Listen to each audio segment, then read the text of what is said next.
Bonjour et bienvenue sur math-sup.fr. Dans cette vidéo, je vais vous montrer comment démontrer des inclusions avec l'espace vectoriel vect. Je vais commencer par vous montrer un tout petit résultat technique très simple.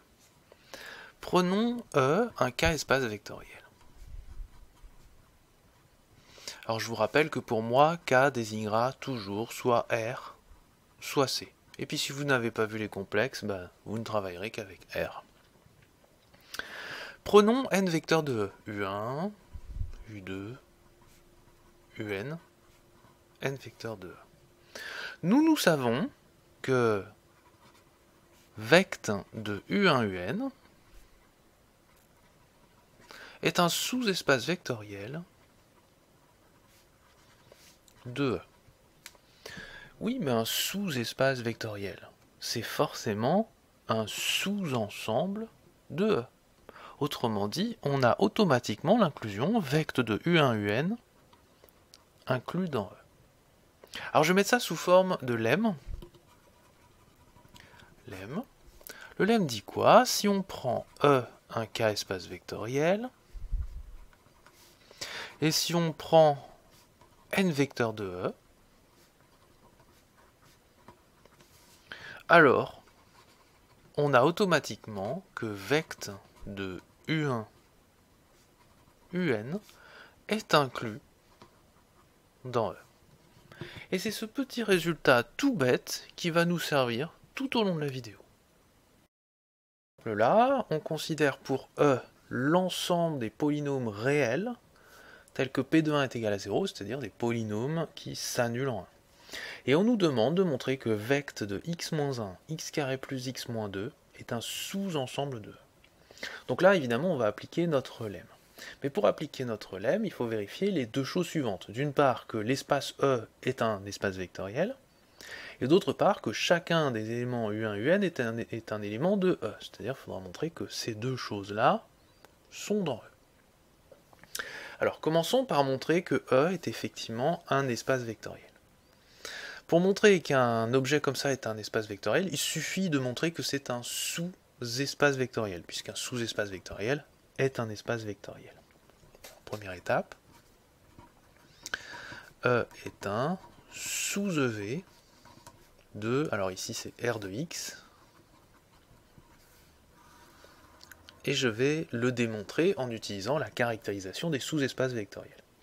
Alors là je vais faire une démonstration rapide. Si vous avez du mal à montrer qu'un sous-ensemble est un sous-espace vectoriel, je vous renvoie vers ma vidéo consacrée aux sous-espaces vectoriels où je prends beaucoup de temps pour expliquer dans le détail comment je m'y prends. Alors allons-y. Pour montrer que E est un sous-espace vectoriel de R de X, il faut montrer ceci. On va montrer que à chaque fois que je prends deux éléments de E, que je vais noter ici P et Q, à chaque fois que je prends un réel, parce que ici je travaille avec un R espace vectoriel, R de X est un R espace vectoriel, alors je dois avoir que lambda P plus Q est encore un élément de E. Voilà ce qu'il faut montrer. Alors je me donne P et Q et un réel, soit P et Q dans E, et lambda un réel. Qu'est-ce que ça veut dire que P et Q sont dans E? Ce sont des polynômes qui s'annulent en 1. Alors je vais l'écrire. On a P de 1 vaut 0, et Q de 1 vaut 0. Il faut montrer que lambda P plus Q est un élément de E. Qu'est-ce qu'il faut pour que ce soit un élément de E? Il faut que ça s'annule en 1. Donc on va vérifier que lambda P plus Q s'annule en 1. On a lambda P plus Q appliqué à 1. C'est quoi? C'est lambda P de 1 plus Q de 1. Ah oui, mais P de 1 vaut 0. Donc ça fait lambda fois 0. Et Q de 1 fait 0. C'est plus 0. Donc tout ça, ça fait 0. Et j'ai montré que lambda P plus Q en 1 fait 0. Donc lambda P plus Q vérifie la condition pour être dans E. Il est donc dans E. Donc lambda P plus Q est bien un élément de E. On a donc montré que E est un sous-EV de R de X. E est donc un sous-EV de R de X. Et je vous rappelle, un sous-espace vectoriel est un espace vectoriel. Donc E est un EV. On a montré cette première condition-là. Maintenant, pour avoir l'inclusion qui est ici, il faut que chacun des éléments U1, UN soit dans E. Donc il va falloir montrer que ces deux objets sont dans E. Allons-y. Alors ce sont des polynômes, donc c'est bien des éléments de R de X. Mais il faut vérifier qu'ils s'annulent en 1. Alors, est-ce que x-1, lorsque je l'applique en 1, ça fait 0? Alors, x-1 appliqué à 1, vous remplacez x par 1, ça fait 1 moins 1, ça fait 0. Ah oui. Donc, x-1 est bien un élément de E. Regardons le deuxième polynôme. X carré plus x moins 2. Appliquons-le en 1. Donc on va remplacer les x par des 1, ça fait 1 au carré, plus 1 moins 2, ça fait 2 moins 2, ça fait 0. Donc ce polynôme s'annule bien en 1, donc il est bien dans E. Les deux objets sont dans E. Conclusion, vect de x moins 1, x carré plus x moins 2 est un sous-ensemble de E. Et on a fini avec cet exemple. Alors, examinons un tout petit peu cet exemple. Vous voyez, il y a une partie qui a été très facile à appréhender, c'est la deuxième partie. Vous voyez, j'ai juste à vérifier que les deux objets ici sont dans l'espace. Et ça a été très rapidement. Et il faut savoir que dans la plupart des exercices ou des sujets d'examen, bien souvent, on n'a pas à montrer ce truc-là, parce que ça fait partie des questions qui ont été traitées précédemment. Alors moi, j'ai tenu vraiment à le faire, parce que j'aurais pu dans l'énoncé dire considérons l'espace vectoriel machin truc, et puis on n'aurait pas eu à le démontrer. Et dans ce cas, notre exercice, il aurait tenu en 3 lignes, ou 2 lignes, ces 2 lignes-là. Alors je tiens vraiment à le faire à chaque fois, pour que vous compreniez bien que ça ne marche que si E est un espace vectoriel. Si vous prenez autre chose qu'un espace vectoriel, cette chose peut ne pas du tout fonctionner. Dans ce nouvel exemple, on va travailler avec des suites. Donc pour moi, S de R, c'est le R espace vectoriel des suites réelles. Je rappelle cette notation parce qu'elle n'est pas standard, hein. Il est possible que vous en utilisiez une autre. Et on va regarder l'ensemble E des suites réelles qui s'annulent à la limite en plus infini. Et on nous demande de montrer que l'espace vectoriel engendré par 1 sur n et 1 sur n au carré est un sous-ensemble de E. Ici, je vous invite à mettre la vidéo sur pause et à tenter de faire une rédaction par vous-même. Ça suit exactement la même mécanique que l'exemple précédent. Alors allons-y. Comme dans l'exemple précédent, il faut établir que E est un espace vectoriel. Comme on ne nous le dit pas dans l'énoncé, il faut une preuve.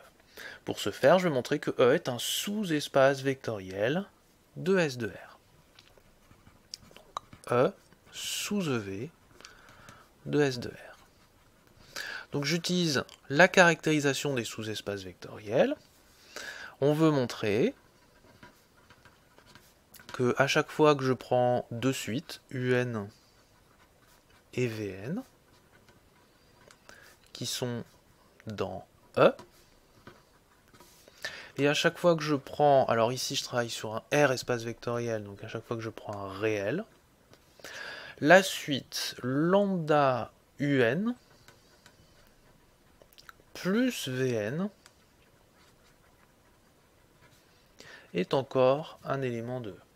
Alors ça c'est assez vilain, mais on peut le réécrire, hein. Je vous rappelle, c'est aussi la suite lambda UN plus Vn avec n dans n. Donc il faut montrer que si je prends deux suites de E, la nouvelle suite lambda UN plus Vn est à nouveau dans E. Alors allons-y. Soit UN et Vn de suite de E et lambda un réel. Alors qu'est-ce que ça veut dire que ces suites sont dans E? C'est tout simplement que la limite en plus infini de UN doit faire 0. Donc on a limite en plus infini de un est égal à 0. Et puis, bah, Vn est dans E, donc pareil. Et limite en plus infini de Vn est égal à 0. On veut montrer que cette suite-là est dans E. C'est-à-dire, il faut montrer que sa limite en plus l'infini fait 0. Donc on va la calculer. On a limite lorsque n tend vers plus l'infini de lambda un plus Vn. Par les propriétés sur les limites, on sait que ça va faire lambda, limite lorsque n tend vers plus l'infini de un plus la limite de Vn. Ouais, mais ça fait 0. Et puis ça fait 0 aussi, parce que un et Vn ont une limite nulle. On a montré que la suite lambda un plus Vn a une limite nulle en plus infini. C'est donc que c'est un élément de E, puisque les éléments de E vérifient une limite nulle en plus infini. Donc, la suite lambda un plus Vn est dans E. On a donc montré cette propriété-là, qui est la caractérisation d'un sous-espace vectoriel. Donc E est un sous-EV de SR. Donc E est un sous-EV de S de R. Et un sous-espace vectoriel est un espace vectoriel. Donc E est un de V. Ça, c'est la partie longue. Maintenant, on passe à la partie facile. On a montré que c'est un de V, il faut montrer maintenant que chacun des éléments est dans E. C'est-à-dire, il faut montrer que lui et lui sont des éléments de E. Mais pour que lui et lui soient des éléments de E, il faut vérifier que leur limite est nulle en plus infini. Mais là, c'est facile. Limite, lorsque n tend vers plus infini, de 1 sur n, on le sait, c'est 0. Donc la suite 1 sur n est un élément de E. Et puis pareil, 1 sur n au carré, ça marche aussi, en plus l'infini. Cette suite s'annule.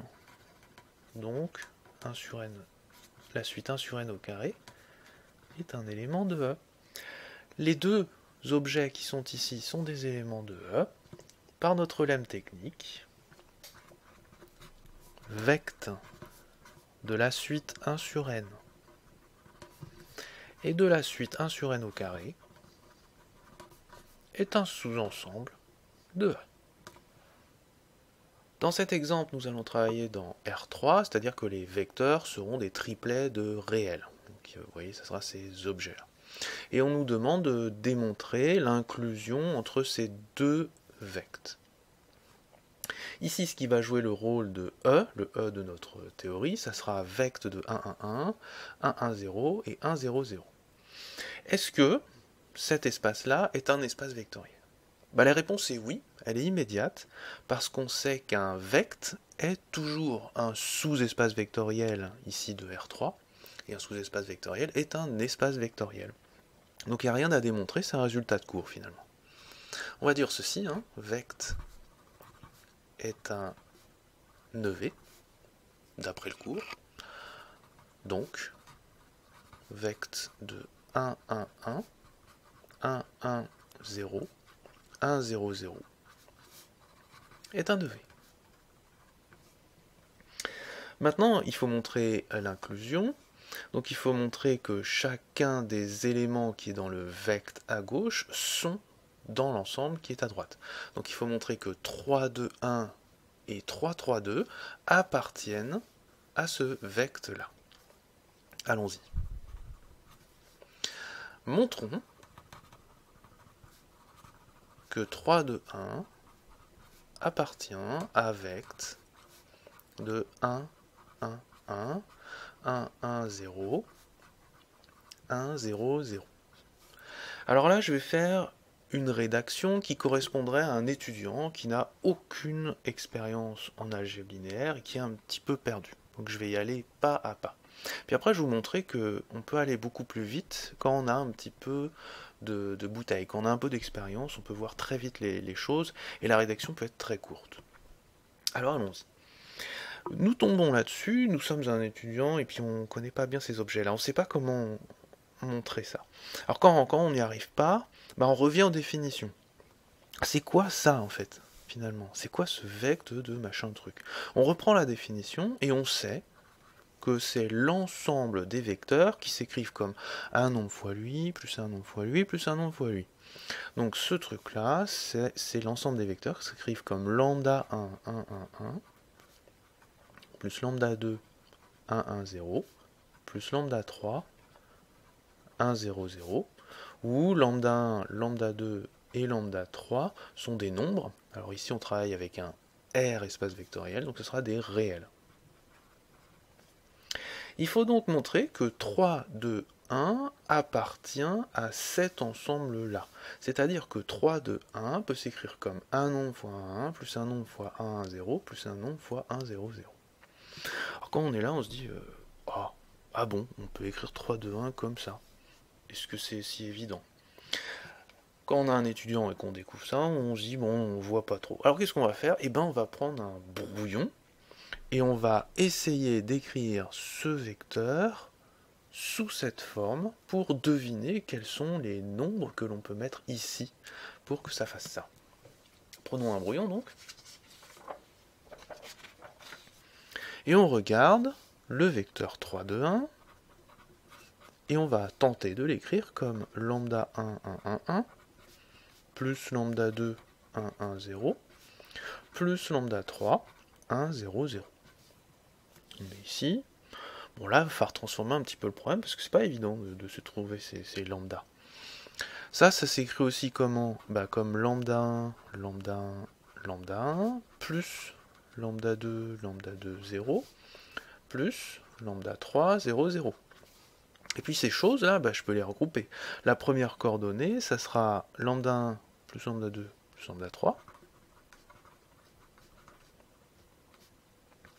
La deuxième coordonnée, ça va être lambda 1 plus lambda 2 plus 0, donc lambda 1 plus lambda 2. Et la troisième coordonnée, ça sera lambda 1 plus 0 plus 0, donc lambda 1. Donc si cette chose-là peut s'écrire comme ça, cette chose-là doit être égale à cette chose-là. Et puis là, on se dit, je vais identifier en fait. La première coordonnée ici, le 3, ça doit être la première coordonnée ici, c'est-à-dire lambda 1 plus lambda 2 plus lambda 3. Donc j'ai 3 égale lambda 1 plus lambda 2 plus lambda 3. La deuxième coordonnée ici, c'est 2. Elle doit être égale à la deuxième coordonnée qui est ici, qu'il faut lambda 1 plus lambda 2. La troisième coordonnée ici, c'est 1, qui doit être égale à la troisième coordonnée ici, qui fait lambda 1. Comme je cherche lambda 1, lambda 2, lambda 3, j'ai qu'à résoudre le système. Alors ici, j'ai automatiquement lambda 1 qui fait 1. Lorsque lambda 1 vaut 1, je peux le remplacer ici. Là, je vais avoir 1. 1, je vais mettre de l'autre côté. Et je vais trouver lambda 2 égale 1. Et puis pareil, lambda 1 et lambda 2 valent 1, donc je peux les remplacer ici et là. Ça va faire 1 plus 1, 2, que je vais mettre de l'autre côté, qui va faire 3 moins 2. Et je vais tomber sur lambda 3, qui vaut 1. Qu'est-ce que j'ai trouvé ici? Lambda 1, lambda 2 et lambda 3 valent 1. Donc je peux les remplacer. Alors 1 ici, 1 ici, 1 ici. C'est-à-dire 3, 2, 1 peut s'écrire comme une fois lui, plus une fois lui, plus une fois lui. Alors vous pouvez faire le calcul et vérifier que ça marche. Mais comme on a raisonné par équivalence, c'est sûr que ça va marcher. Une fois que j'ai trouvé ça sur mon brouillon, je le mets sur ma copie. J'ai ceci. 3, 2, 1 s'écrit comme une fois 1, 1, 1, plus une fois 1, 1, 0, plus une fois 1, 0, 0. J'ai réussi à écrire 3, 2, 1 comme un nombre fois 1, plus un nombre fois 1, 0, plus un nombre fois 1, 0, 0, c'est-à-dire que je suis bien dans cet ensemble-là, qui n'est d'autre que la transcription de vect. Ça veut dire que ça c'est un élément de vect de 1, 1, 1, 1, 1, 0, 1, 0, 0. Il faut faire exactement le même travail pour 3, 3, 2. Montrons que 3, 3, 2 appartient à vect de 1, 1, 1, 1, 1, 0, 1, 0, 0. Là, encore une fois, si vous avez du mal, vous transcrivez. Alors, je ne vais pas le refaire. C'est exactement la même chose qu'ici, c'est les mêmes objets. Et puis, vous passez au brouillon, vous résolvez un système, et vous allez tomber sur 3, 3, 2. Ça va être égal à 2 fois 1, 1, 1, plus 1 fois 1, 1, 0, plus 0 fois 1, 0, 0. Et vous aurez montré que 3, 3, 2 s'écrit comme un nombre 1, 1, 1, plus un nombre 1, 1, 0, plus un nombre 1, 0, 0, c'est-à-dire qu'il est dans cet espace-là, c'est-à-dire lui en fait, c'est-à-dire qu'il est dans vect de 1, 1, 1, 1, 1, 0, 1, 0, 0. 3, 2, 1 est dans vect de machin truc. 3, 3, 2 est dans vect de machin truc. Grâce à mon petit lemme, j'ai que vect de 3, 2, 1, 3, 3, 2 est inclus dans vect de 1, 1, 1, 1, 1, 0, 1, 0, 0. Là, vous voyez, j'ai fait la rédaction vraiment d'un étudiant qui a du mal parce qu'il découvre les objets. Et c'est normal d'avoir du mal au début.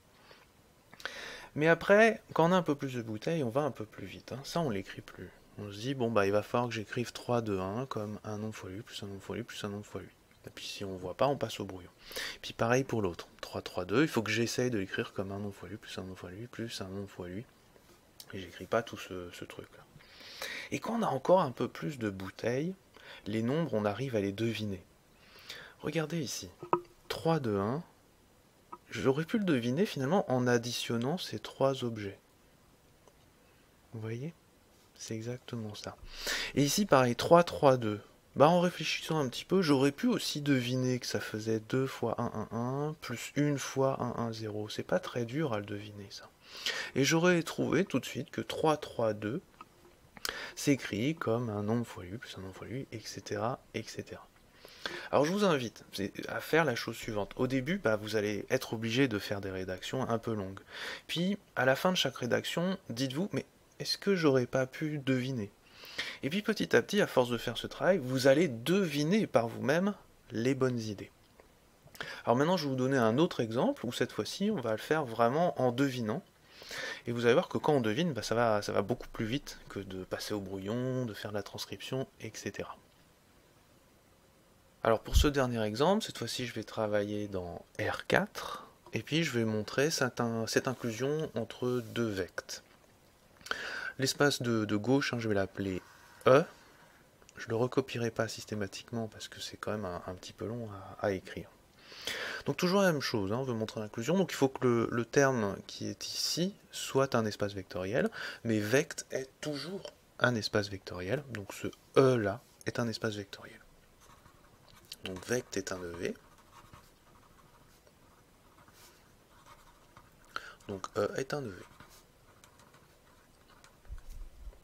Maintenant, il faut passer à la deuxième étape, c'est-à-dire qu'il va falloir montrer que chacun des vecteurs qui sont ici appartiennent à E.